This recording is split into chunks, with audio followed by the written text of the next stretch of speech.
हमारे देश की राजधानी दिल्ली, जहां हिस्ट्री, कल्चर और मॉडर्निटी का एक अनोखा मेल देखने को मिलता है।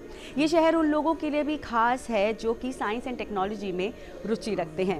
तो स्वागत करते हैं आपका धड़कन दिल्ली की के इस खास एपिसोड में, जहां एक बार हम फिर से आपको लेकर आए हैं नेशनल साइंस सेंटर, जहां विज्ञान सिर्फ किताबों में ही नहीं बल्कि हकीकत में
ये है नेशनल साइंस सेंटर, जो साइंस के प्रति रुचि रखने वालों के लिए एक बहुत ही बेहतरीन जगह है। यहाँ बच्चे, बड़े, हर उम्र के लोग आते हैं और साइंस को ना सिर्फ देखते हैं बल्कि उसे समझते हैं, महसूस करते हैं। तो चलिए इस रोमांचक सफ़र की शुरुआत करते हैं और साइंस की इस अनूठी दुनिया में खो जाते हैं। जैसे कि हम सभी जानते हैं कि डिजिटल टेक्नोलॉजी ने आज हमारी लाइफ को बदल के रख दिया है और इस वक्त हम हैं नेशनल साइंस सेंटर के डिजिटल वर्ल्ड गैलरी के बाहर। तो आइए इस गैलरी के बारे में और डिटेल में बात करते हैं। तो सर, पहले तो हमें इस डिजिटल वर्ल्ड गैलरी के बारे में थोड़ा आप डिटेल में समझाइए कि क्या है ये गैलरी। हाँ, डिजिटल वर्ल्ड गैलरी अभी राष्ट्रीय विज्ञान केंद्र पर अभी पिछले महीने ही इसका उद्घाटन हुआ है और इसमें जो है बहुत से एग्जिबिट हैं, पूरी एक स्टोरी लाइन इसकी है। और आप इसमें देख सकते हैं कि जब कंप्यूटर, बहुत बड़े जो कंप्यूटर होते थे जो कि पूरे फ्लोर को घेर लेते थे, उससे जब इसका विकास आरंभ हुआ और आज जो है हम देखते हैं कि एक छोटा सा हमारा जो मोबाइल जो हमारे पॉकेट में आ जाते हैं, वो ये जो इसका पूरा विकास है, इसको इस एग्ज़िबिशन में दिखाया गया है। और अगर आगे देखें इसमें, तो जो हमारे पॉलिसी मेकर्स थे, मतलब 80 के दशक में, उससे पहले भी 50s में, कि उनका क्या विज़न था जिसकी वजह से आज हम भारत को एक डिजिटल पावर के रूप में जानते हैं। कैसे उनके विज़न ने क्या इम्पैक्ट किया जिसकी वजह से हम आज एक डिजिटल शक्ति हैं। ये पूरी कहानी इस दीर्घा में दिखाई गई है। बिल्कुल, जैसे कि सर हम जानते हैं कि आजकल हम सभी साइंस एंड टेक्नोलॉजी का इस्तेमाल कर रहे हैं और ये हमारी लाइफ का एक हिस्सा बन गया है। तो अगर हम आर्टिफिशियल इंटेलिजेंस यानी एआई और रोबोटिक्स की बात करते हैं, तो आपको क्या लगता है ये फ्यूचर में किस तरह का एक पॉजिटिव चेंज लाएगी हमारी लाइफ में? हाँ, इसमें जो हमारी जो डिजिटल एग्जीबिशन है, इसमें 7 अलग अलग सेक्शन हैं। कुछ सेक्शन जो है एआई बेस्ड आधारित हैं, कुछ जो हमारे एग्जिबिट्स हैं, जो प्रदर्शन हैं, वो एआई बेस्ड मल्टीमीडिया है इसमें। तो कैसे एआई का इस्तेमाल हमारे हेल्थ की फील्ड में या फिर मैन्युफैक्चरिंग की फील्ड में कैसे हो रहा है, या इसका क्या फ्यूचर स्कोप है, ये भी आप इस दीर्घा में देख सकते हैं। इसमें एक सेक्शन हमारा है डिजिटल इकोनॉमी से रिलेटेड। तो जो यूपीआई है, यूपीआई भारत की एक देन है पूरे विश्व को। तो यूपीआई ने कैसे हमारी जो डिजिटल इकोनॉमी है उसको चेंज किया है, इसकी भी स्टोरी इस प्रदर्शन के माध्यम से आप देख सकते हैं। जैसे कि आपने बताया कि इस डिजिटल गैलरी में 7 अलग अलग सेगमेंट्स हैं, तो पहले तो मैं चाहूँगी कि आप बहुत ही ब्रीफ में हमें समझाएं कि वो कौन कौन से सेगमेंट हैं और उनके बारे में हमें थोड़ा थोड़ा समझाएं, ताकि जो दर्शक इस वक्त देख रहे हैं हमारे प्रोग्राम, तो वो भी जानें और यहाँ आने के लिए उत्सुक रहें। तो इसमें जो अलग अलग सेक्शन हैं डिजिटल गैलरी के, इसमें पहला है इंडिया चैलेंज्ड।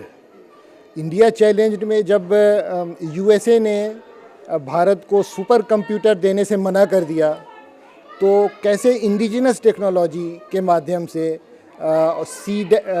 सी डैक और सी डॉट जैसे बड़े संस्थानों की स्थापना की गई, और फिर जो परम सीरीज़ की पूरी सुपर कंप्यूटर्स आए, उस सब की स्टोरी है। या फिर आपका टेली कम्युनिकेशन की फील्ड में जो आपका सी डॉट, जो हमारा एक रैक्स था, रूरल एक्सचेंज, उसकी वजह से कैसे जो पूरा जनसंचार का एक जनसंचार की फील्ड में जो एक क्रांति आई, उसकी स्टोरी बताई गई है। और एक रैक्स का आपका मॉडल भी यहाँ पे रखा हुआ है जिसको दर्शक देख सकते हैं।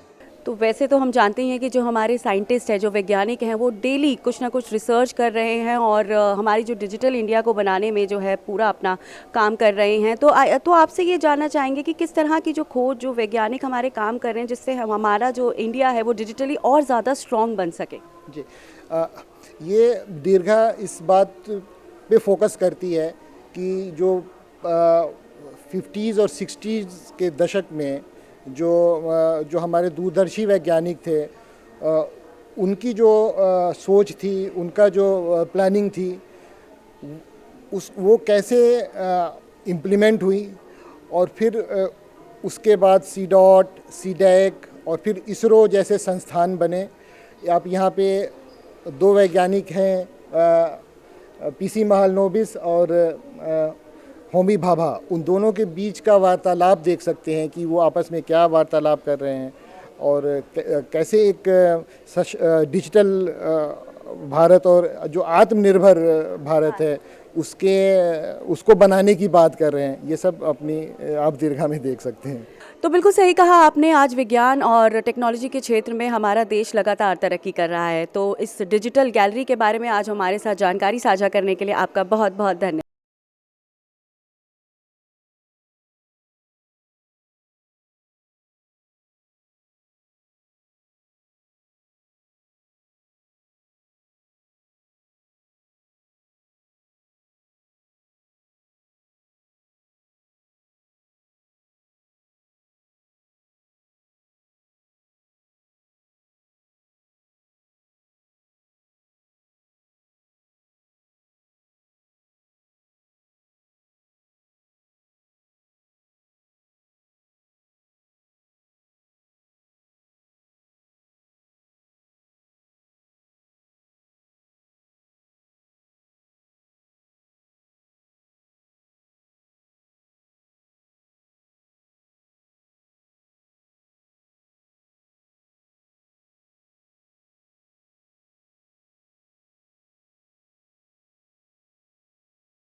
हज़ारों साल पहले जब कागज़ और कलम नहीं हुआ करते थे तो पत्थरों पर लोग आकृतियाँ बनाया करते थे जिससे कि वो अपनी बात जो है वो सामने वाले तक पहुंचा सके।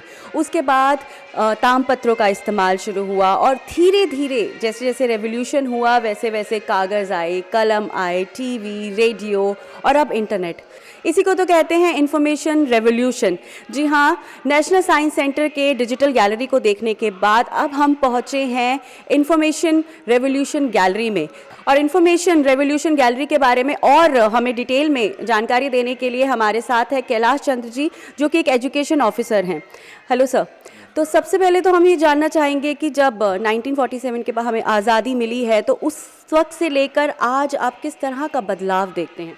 जैसा आपने कहा कि ये गैलरी का नाम इंफॉर्मेशन रेवोल्यूशन है और इसका और भी एक नाम हमने दिया है केव पेंटिंग टू इंटरनेट, जिसमें हमने 5-6 हज़ार साल पुरानी जो हमारी गुफाएं हैं, जैसे भिमबेटका केव है जो कि मध्य प्रदेश में है, और वहाँ पर सबसे पहले उसके हमको खोज करके हमको सबसे पहले उसके संदेश मिलते हैं कि जब मानव ने चित्रों के द्वारा अपनी बात को आगे पहुँचानी शुरू करी। और जब आप केव पेंटिंग के बाद में आगे बढ़ते हैं तो आप देखते हैं कि वहाँ पर हमारी हड़प्पा संस्कृति जो कि लगभग 5000 साल पुरानी ही मानी जाती है, वहाँ पर किस तरह से बहुत सारे सील जो कि ट्रांजैक्शन में यूज़ होते थे और बहुत सारी उनकी नगर निर्माण की जो कला थी, ये सब बातें जो है इंफॉर्मेशन हमको उस हड़प्पा संस्कृति से मिलती है। इसके अलावा जब किसी लेखनी या किसी लिपिक का मतलब इन्वेंशन नहीं हुआ था तो आदमी या जो हमारे ऋषि मुनि थे वे लोग स्मृति और स्तुति उससे ही बातों को आगे पहुंचाते थे। धीरे धीरे जब स्क्रिप्ट्स बननी शुरू हुई, पाली, ब्राह्मी, खरोष्टी, तो उससे और भी जो स्क्रिप्ट्स का निर्माण हुआ आगे, और धीरे धीरे जो हम मानव है उसने एक गांव के रूप में या एक इकट्ठा होकर रहना शुरू किया। तब उसने अपने इन लेखनियों के द्वारा अपनी बात को आगे पहुंचाई।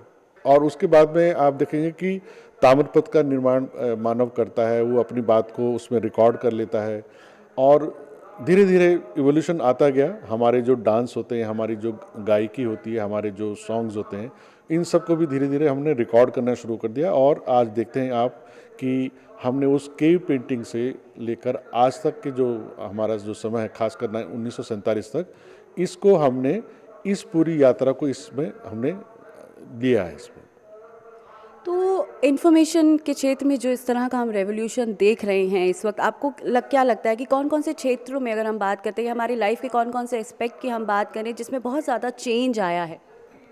अगर आप देखें कि जो हमारे आसपास चीज़ें हो रही हैं बहुत तेज़ी से बदल रही हैं, हर 5 साल में नई टेक्नोलॉजी आ जाती है। और जो आज भी है कि हर एक, चाहे वो छोटा सा दुकानदार है या कोई भी बड़ा से बड़ा जो है बिजनेसमैन है, वो डिजिटल युग को बहुत यूज़ कर रहा है, वो पेमेंट्स के लिए यूज़ कर रहा है, वो मनी ट्रांसफ़र के लिए यूज़ कर रहा है। आज हम मतलब बिना बोले भी आप मेरी स्क्रिप्ट को वॉइस दे सकते हैं। मेरी अगर वॉइस का सैंपल आपके पास में है तो वो आप उसको यूज़ कर सकते हैं। तो इसी तरह से वर्चुअल रियलिटी और augmented reality, internet of the things, और उसके बाद आने वाले जो और भी नई नई टेक्नोलॉजी, इसका हम लोग डेली लाइफ में बहुत यूज़ कर रहे हैं और इससे जीवन हमारा आसान बन रहा है। अब आप देख रहे होंगे कि आजकल चैट जीपीटी की बात होती है या आर्टिफिशियल इंटेलिजेंस की बात हो रही है, तो हर एक चीज़ में, चाहे वो आप रेल से सफ़र करें, चाहे हवाई जहाज़ से सफ़र करना चाहें, चाहे स्कूल में आप पढ़ा रहे हैं, हर चीज़ में एआई ये चीज़ आएगी। तो आने वाले जो और जनरेशन है वो एआई का और इन सब नई तकनीकों का बहुत यूज़ करेगी। और इस तरह से हमने केव से, यानी गुफाओं से निकलकर, और जो हम आज एआई की दुनिया तक पहुँचे हैं, ये सफ़र करीब करीब 5-6 हज़ार साल का रहा है। और इसमें उसके बीच बीच में बहुत सारी चीज़ें जुड़ती गई, नई तकनीकें आती गई। और भारत में खासकर 1980 के बाद में बहुत इसमें बदलाव आया है और आज हम बिल्कुल सूचना क्रांति के हर दौर से गुजर रहे हैं और जो भी नई तकनीक आ रही है उसको हम उपयोग में ला रहे हैं। जी बिल्कुल। पत्थरों से लेकर एआई तक का ये जो सफ़र है, आपको क्या लगता है कि ये सफ़र इतना आसान तो नहीं रहा होगा? जी, इसमें जो पहले के मानव जो 5-6 साल पहले गुफाओं में रहते थे या छोटे छोटे गांव बना के उन्होंने रहे हैं, उनको हर चीज़ के लिए स्ट्रगल थी, हर चीज़ को कम्युनिकेट करने के लिए, हर चीज़ को अपनी लेखनी को बनाने के लिए, उसको स्टोर करने के लिए, हर चीज़ में उनकी स्ट्रगल थी। लेकिन धीरे धीरे इस 5-6 हज़ार सालों में उनका जो मेहनत है, उनकी जो उन्होंने जो रिसर्च किया अपने तरीके से, आज वो चीज़ हमारे लिए एक बहुत अच्छा बेस बन चुका है और हम पुराना भी और उसके साथ नया नया भी जोड़ते रहें, क्योंकि जो स्क्रिप्ट है वो तो पहले बन चुकी है। अब हम उसको वॉइस में चेंज करना चाहते हैं, अब हम उसको टेक्स्ट में बहुत जल्दी चेंज करना चाहते हैं और वो हमें मदद करता है। तो यानी कि बिना फाउंडेशन के या बिना नींव जो उन्होंने रखी है, वो आज अगर हम नहीं कर पाते उस चीज़ को, हम जो आज AI की बातें कर रहे हैं, तो इसके लिए ये नींव बहुत ज़रूरी थी और वो नींव को धीरे धीरे हम लोग एक तरह से यूँ कहें कि धीरे धीरे हम एक एक पत्थर रखते गए और आज हमारे पास एक तरह से एक पूरा हम बोल सकते बिल्डिंग सी बन गई है हमारे पास में इंफॉर्मेशन रेवोल्यूशन की। बिल्कुल। तो जैसे कि अभी हमने बात की और जाना कि किस तरह से इन्फॉर्मेशन में रेवोल्यूशन आया है और आज किस तरह से टेक्नोलॉजी से जो है हमारी लाइफ बहुत ही आसान होती जा रही है, तो इन सभी बातों पर आज जानकारी साझा करने के लिए आपका बहुत बहुत शुक्रिया sir. Thank you so much.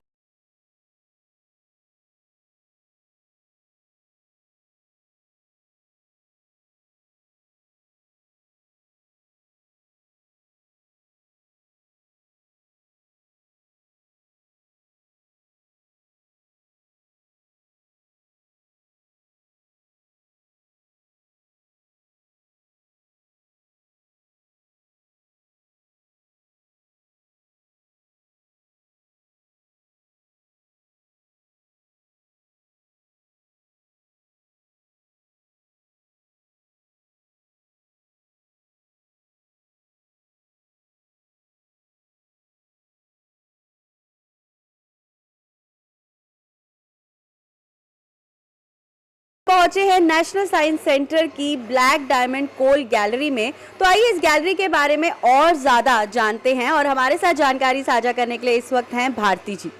Hello ma'am. तो सबसे पहले तो आप हमें इस ब्लैक डायमंड कोल गैलरी के बारे में बताइए। गैलरी के बारे में सबसे पहले मैं यही बोलना चाहूँगी, इसका नाम ब्लैक डायमंड हम लोगों ने इसलिए रखा क्योंकि नॉर्मली लोगों को ये मिथ रहता है कि diamonds are found in coal mines, but actually coal mines में डायमंड्स नहीं होते, बट जो कोल की वैल्यू है that is more than the diamond, so that is why we kept this name as a black diamond. And moreover क्योंकि coal is very important in our life, जो हम लोग basically जानते नहीं हैं कोल के बारे में, ऑल्दो आजकल के बच्चों को तो कोल कभी हाथ में शायद लिया भी नहीं होगा। मैंने भी बहुत, जब इस गैलरी को बनाते वक्त जब हम लोग माइन में गए तब कोल को हाथ में लिया तो बहुत अच्छा लगा, क्योंकि बहुत बचपन में कोल हाथ में लिया था। बट ठीक है, कोई बात नहीं, बट कोल की वैल्यू बहुत है और आज भी एनर्जी का जो हमारा मेन सोर्स है वो कोल ही है। तो कोल माइनिंग, कोल की वैल्यू एंड कोल का प्रोडक्शन एंड उसका यूसेज, उसको कैसे बेनिफिशियल होता है वो बाकी अदर प्रोडक्शन में, वो सब जानने के लिए आपको इस गैलरी को मस्ट विजिट होना चाहिए एंड इसीलिए ये कोल गैलरी बनाया गया। बिल्कुल। और भारती जी, आपने बताया कि आप खुद पर्सनली गई थी कोल माइन में, तो किस तरह का आपका एक्सपीरियंस रहा, वहाँ जाके कैसा लगा आपको? तो जैसे मैंने आपको बताया कि कोल गैलरी में, मतलब कोल गैलरी बनाने के लिए, because I was one of the member of that team, तो मैं I am very fortunate enough to कि मुझको ये माइंस को विज़िट करने का मौका मिला। और माइंस बेसिकली दो तरह की होती है, एक तो ओपन कास्ट माइनिंग होती है, एक होती है अंडरग्राउंड माइनिंग। तो ओपन कास्ट माइनिंग में आप ऊपर से ही माइनिंग होते हुए देखते हो। तो हमारे यहाँ एक बाहर एक मॉडल भी है जिसमें हमने उस तरीके से दिखाया हुआ है कि विजिटर खड़ा होकर, जैसे हमने व्यू किया था, we went to Ashoka mines in Ranchi, तो वहाँ पे हमने ऊपर खड़े होकर माइनिंग देखा, ब्लास्टिंग देखा कि कैसे ब्लास्ट करके ऊपर का जो आपका सॉइल होता है उसको कैसे लूज किया जाता है और फिर कोल को निकाला जाता है सिम्स में से। तो इस माइनर का फेस एक्चुअली उस साइड होता है, वॉल पे होता है, जो माइन करता रहता है कोल को, and through this conveyor belt coal आपका बाहर निकलता रहता है। लेकिन वो माइन देखने के लिए और इस मशीन को देखने के लिए 3 किलोमीटर अंदर जाके हमने उसको देखा और वहाँ पे as such being an asthmatic patient मुझे कोई हेल्थ इशू नहीं हुआ। बहुत अच्छा रहता है एनवायरनमेंट, क्योंकि इन सब मशीन्स में स्प्रिंकलर्स होते हैं जो वाटर कंटिन्यूसली उसको देते रहते हैं जिससे आपका बिल्कुल भी फॉग या कुछ हेल्थ से रिलेटेड इशू तो नहीं होता। तो वो माइंस बहुत अच्छा था। Then I also went to one of the mine which is 500 metres down the earth which is at Moonidih in Dhanbad. उस माइन में भी हमें तो कोई प्रॉब्लम नहीं हुआ, कोई हेल्थ इशू नहीं होता, हेल्थ हज़ार्ड नहीं है। हाँ, कुछ रिस्ट्रिक्शंस होती हैं कि आप मोबाइल्स लेके नहीं जा सकते हो, बिकॉज माइंस में एज यू नो जहाँ कोल है वहाँ मीथेन गैस का प्रोडक्शन होता है, तो वो मीथेन जो होता है आपका इग्नाइट कर सकता है, तो इसलिए आपको काफ़ी लिमिटेड लाइट्स में काम करना पड़ता है। तो एज सच कोई प्रॉब्लम नहीं हुआ कहीं पे भी, और it was a wonderful.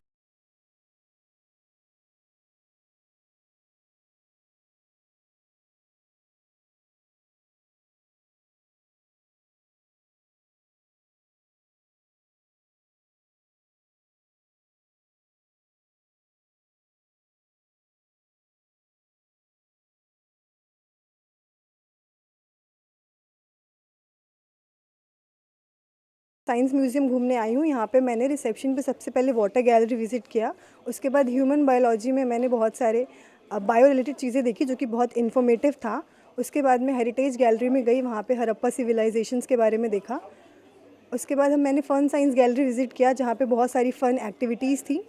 Fun activities के बाद मैंने इन्फॉर्मेशन रिवोल्यूशन देखा कि कैसे हम कागज़ कलम से इंटरनेट पे आए। मेरा नाम गीता बिस्ट है, मैं दिल्ली की रहने वाली हूँ। सबसे पहले मैं साइंस म्यूज़ियम आज आई हूँ यहाँ पे कि मैंने वाटर गैलरी के बारे में जाना कि वाटर हमारे लिए कितना इम्पोर्टेंट है। देन हमने देखा हेरिटेज गैलरी, वहाँ पे हमने अपनी पुरानी चीज़ों के बारे में जाना, जैसे कि उसमें हमने देखा हड़प्पा सिविलाइजेशन के बारे में, कैसे हमारा हड़प्पा जो सिविलाइजेशन था विकसित देशों में माना जाता था। उसके बाद गए हम अपनी ह्यूमन बायोलॉजी गैलरी में, वहाँ हमने अपने डाइजेस्टिव सिस्टम, कैसे हमारी बॉडी वर्क करती है, कैसे चाइल्ड का बर्थ होता है। एंड देन गए हम डायनासोर। अब तो डायनासोर ख़त्म हो चुके हैं, बट हमने वहाँ पे डायनासोर का एक एग्जिबिट देखा कि डायनासोर कैसे होते थे। देन फिर हम आए अपनी फन साइंस गैलरी में, उसमें हमारी बहुत सारी फिजिक्स की एक्टिविटीज़ हैं, कैसे प्लैनेट रिवॉल्व करता है सन के अराउंड, उसमें हमारी मैग्नेटिक फील्ड, इलेक्ट्रिक फील्ड, सब के बारे में बताया गया है। मेरा नाम भावना चौधरी है और मैं जवाहर नवोदय विद्यालय संभल की स्टूडेंट हूँ। मैं आज पहली बार साइंस गैलरी में आई हूँ और मैंने यहाँ पे बहुत सारी चीज़ें एक्सप्लोर की, बहुत सारी चीज़ें नई नई देखी। जैसे हिस्ट्री में हम पढ़ते हैं कि हड़प्पन सिविलाइजेशंस और उनकी चीज़ें, तो उसके बारे में भी बहुत कुछ था। और उसके अलावा यहाँ पर जो हमारा इंडियन नेशनल मूवमेंट था उससे रिलेटेड भी बहुत कुछ है। मैथमेटिकल थिंग्स स्पेशली स्कूल्स में हम उनका प्रैक्टिकल नहीं देख पाते, यहाँ पे ऐसा भी है, आप उनको देख सकते हो। Hyperbola, parabola, everything is available hair. Ellipse के बारे में भी बहुत कुछ है। मैं मैथ्स की स्टूडेंट हूँ तो मुझे यहाँ बहुत ही अच्छा लगा क्योंकि मैथ्स की चीज़ों के भी प्रैक्टिकल्स थे।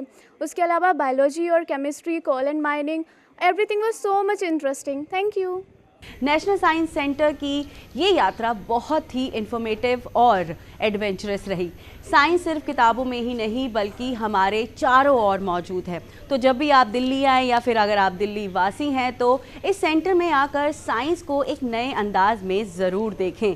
तो अगर अभी तक आपने नेशनल साइंस सेंटर में विज़िट नहीं किया है तो आप यहाँ आ सकते हैं। ये सेंटर हफ्ते के 7 दिन खुला है, सुबह 9:30 बजे से लेकर शाम 6 बजे तक। तो अब हमें दीजिए इजाज़त। धड़कन दिल्ली में फ़िलहाल इतना ही। अगले हफ्ते आपसे फिर मुलाकात होगी, तब तक के लिए अपना और अपनों का ख्याल रखें और धड़कन दिल्ली की देखते रहिए हर रविवार सुबह 9 बजे और शाम 5:30 बजे। तब तक के लिए टेक